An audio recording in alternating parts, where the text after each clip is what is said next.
大家好，今日我想同大家分享孟子如何喺現代社會中培養明辨是非嘅能力。咁呢個就係個大綱。現代人點樣去培養是非之心呢？是非之心係孟子四端核心概念之一。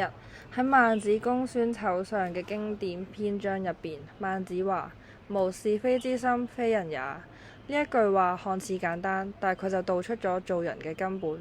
呢度所講嘅心係根據漢語大詞典嘅解釋，指嘅係人嘅主觀意識，亦都係我哋與生俱來嘅道德判斷能力。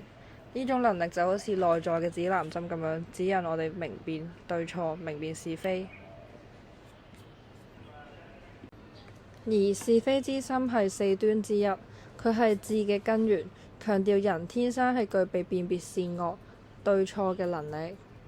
而孟子認為四端係內在嘅善性，需要通過後天嘅擴充，即係修養實踐，去到發展為完成嘅德行。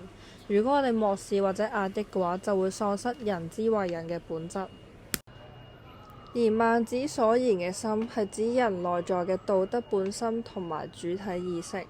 孟子主張性善，認為心係天然具備惻隱、醜惡、辭讓、是非四端，係善嘅根源。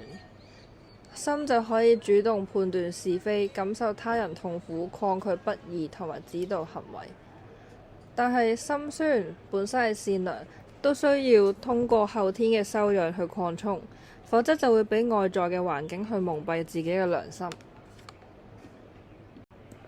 至於點解培養是非之心係咁重要呢？孟子就從個人同埋社會兩個層面方面強調咗佢嘅必要性。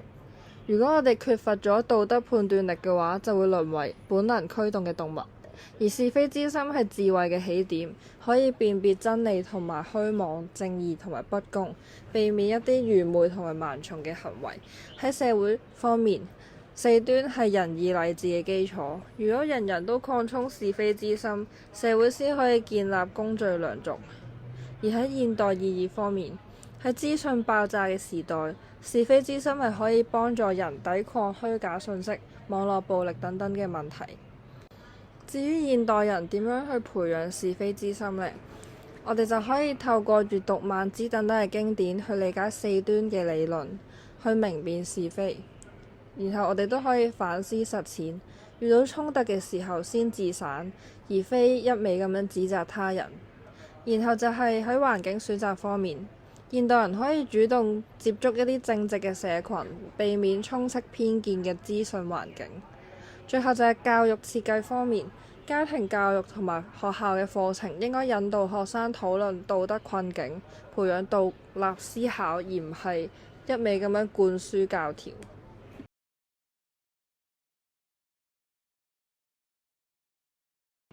點解呢種能力咁重要呢？咁等我哋嚟睇下一個發生喺香港嘅真實案例。2020年12月，九龍灣一間商店發生咗一個盜竊事件。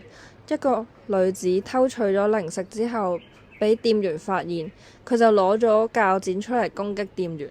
而喺呢個危急嘅時刻，幾個目擊市民就不顧個人嘅安危，挺身而出咁樣制服咗個歹徒。呢個案例就好生動咁樣展現咗咩係是非之心嘅實踐。佢哋唔單止可以判斷偷竊同埋暴力係錯誤嘅，佢哋更加有勇氣將呢種判斷轉化為行動，展現咗孟子義之端同埋智之端嘅結合。咁樣嘅行為係好值得我哋去深思嘅。喺現代社會中，我哋經常都會遇到好多道德困境，例如見到老人家跌親應唔應該扶佢？發現同學作弊應唔應該舉報？面對網絡謠言要唔要澄清？呢啲都係需要我哋去運用自己嘅是非之心去到判斷。咁我哋點樣去培養呢一種寶貴嘅能力呢？古代經典學記同我哋講：禁於未發之謂愚。意思係話道德教育應該要從根源做起，防患於未然。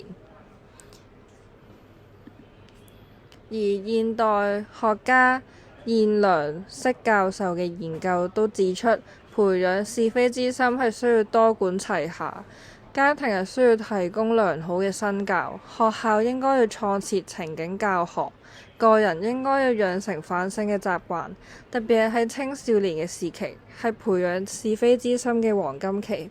透過家庭同埋學校，可以奠定是非之心嘅基礎。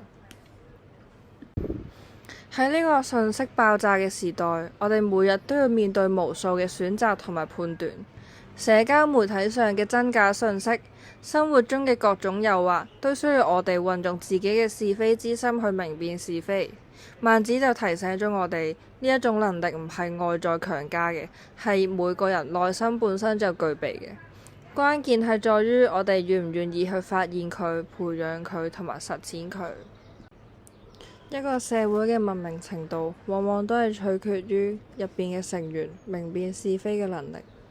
我哋可以由今日開始，更加重視自己內心嘅聲音，喺面對選擇嘅時候問多一句自己：咁樣做係咪啱？